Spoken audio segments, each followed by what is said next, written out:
কৃতি শিক্ষাৰ্থীক ফুলাম গামোচাৰে আদৰণি 2026 বৰ্ষত হাইস্কুল শিক্ষান্ত পৰীক্ষা আৰু উচ্চতৰ মাধ্যমিক চূড়ান্ত পৰীক্ষাত প্ৰথম বিভাগত উত্তীৰ্ণ হোৱা কৃতি শিক্ষাৰ্থীক উৎসাহ জনালে জাগৃত সমষ্টিৰ বিধায়ক পীযুষ হাজৰিকাই।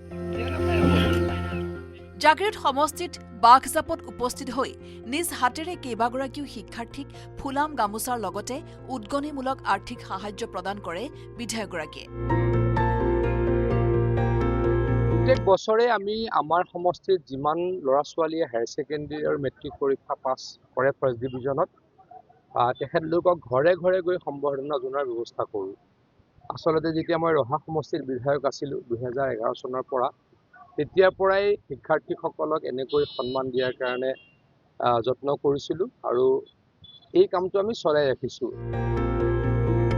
উল্লেখ্য যে শিক্ষাৰ্থীসকলক অধিক উৎসাহিত কৰা আৰু অঞ্চলটোৰ শৈক্ষিক উত্তৰণ ঘটোৱাৰ লক্ষ্যৰে বিধায়কগৰাকীয়ে 2011 চনৰ পৰাই ধাৰাবাহিকভাৱে এই মহান পদক্ষেপ গ্ৰহণ কৰি আহিছে।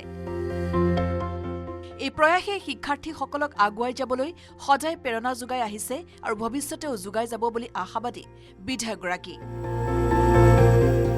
জাগৃতৰ পৰা অজয় পালৰ report, news 18 Assam north east.